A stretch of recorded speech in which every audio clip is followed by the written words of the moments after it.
warahmatullahi wabarakatuh. Halo semua, perkenalkan nama aku Nyai Nurhaliza. Aku dari kelas C Fakultas Hukum Universitas Bengkulu. NPM aku B1A025-190. Aku akan menjelaskan tentang sejarah Romawi kuno. Berbeda dengan zaman Yunani, pada zaman Romawi, ilmu pengetahuan terutama ilmu kenegaraan tidak dapat berkembang sedemikian rupa. Sehingga dikit sekali ilmu pengetahuan yang didapat di zaman ini. Meski bangsa Romawi dalam beberapa hal hanya mewarisi saja dari kebudayaan dan peradaban bangsa Yunani, setelah bangsa Yunani pada tahun 146 ditaklukkan Romawi dan kemudian dimasukkan ke dalam kerajaan Romawi. Tapi sangat berlainan keadaannya daripada kedua negara tersebut. Perbedaan tersebut antara lain: yang pertama, pada zaman Romawi ilmu pengetahuan tidak dapat berkembang pesat karena bangsa Romawi lebih menitik beratkan soal-soal praktis daripada berpikir teoritis. Yang kedua, kerajaan Romawi dimulai dari keadaan terpecah belah, tetapi setelah peperangan mengalami perubahan, yaitu dari negara yang bersifat polis menjadi suatu imperium yang dapat mempersatukan seluruh daerah peradaban dalam suatu kegiatan. Pemerintah yang pertama kali pada zaman Romawi adalah monarki atau kerajaan, didampingi sebuah badan perwakilan yang anggotanya hanya terdiri dari kaum patricia, dan pada waktu itu terjadi pertentangan antara kaum patricia dan kaum plebeia, lalu diselesaikan dengan sebuah undang-undang yang biasa disebut Undang-Undang 12 Meja. Dengan demikian, Romawi berubah dari kerajaan menjadi demokrasi, tapi hanya dalam keadaan darurat. Kekuasaan negara dipusatkan pada satu orang yang disebut diktator, yang mana mempunyai kekuasaan besar dan bersifat mutlak, tapi sementara waktu. Setelah keadaan normal, pemerintah kembali menggunakan sistem demokrasi. Keadaan darurat tadi, kekuasaan perundang-undangan dan kehakiman dipegang dan dilaksanakan oleh seorang praktor. Romawi dapat mencapai puncak perkembangan sistem ketatanegaraan menjadi suatu imperium. Di dalam stadium imperium ini, bangsa Romawi banyak mempergunakan ajaran kaum Stoa yang bersifat universalistis yang tidak terbatas pada sistem yang diciptakan oleh Zeno. Pada zaman Romawi, warga negara dipisahkan dari negara itu yang keadaannya masing-masing diatur oleh hukum yang berlainan.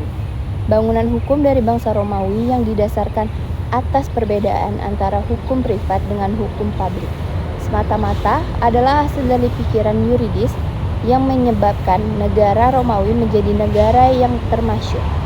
Hanya saja bedanya, meskipun universalisme dari bangsa Romawi tadi yang dipergunakan sebagai dasar adalah ajaran kaum Stoa yang juga meliputi seluruh dunia, ialah bahwa universalisme bangsa Yunani dahulu, yaitu universalismenya Aristoteles, hanya meliputi polis dan bersifat kenegaraan. Kalau universalisme dari kaum Stoa yang diciptakan oleh Zeno meliputi seluruh dunia dan bersifat kejiwaan. Sedangkan universalisme dari bangsa Romawi meskipun juga meliputi seluruh dunia, tetapi bersifat politik ketatanegaraan.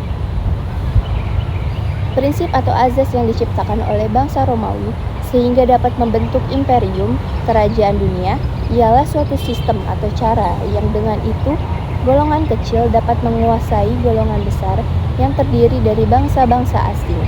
Dan yang penting lagi, pada waktu itu belum ada sistem yang dimana yang dengan sistem itu dapat mempertahankan kekuasaan untuk selama-lamanya.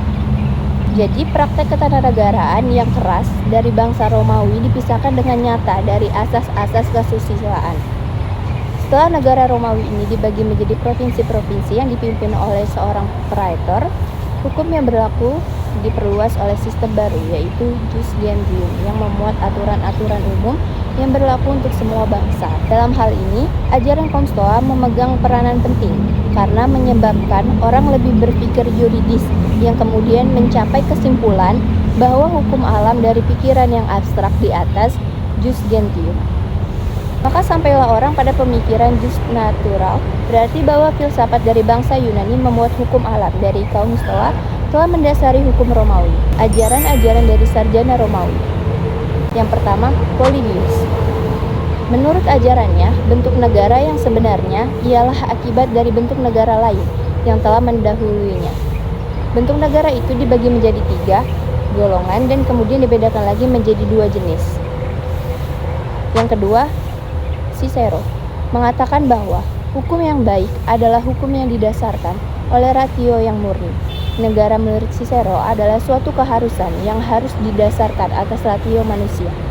Ajaran ini meniru dan disesuaikan dengan ajaran kaum Stoa. 3. Seneca. Semasa hidupnya, Romawi mengalami kebobrokan. Mulai saat itu, orang mulai melepaskan diri dari adat kebiasaan leluhur yang turun-temurun pada bangsa Romawi untuk mengabdi pada negara Allah. Orang mulai menjauhkan diri dari urusan-urusan kenegaraan dan mendalami kebatinannya. Setelah jatuhnya Imperium Romawi, maka sejarah pemikiran tentang negara dan hukum memasuki zaman abad pertengahan. Sekian dari saya, terima kasih.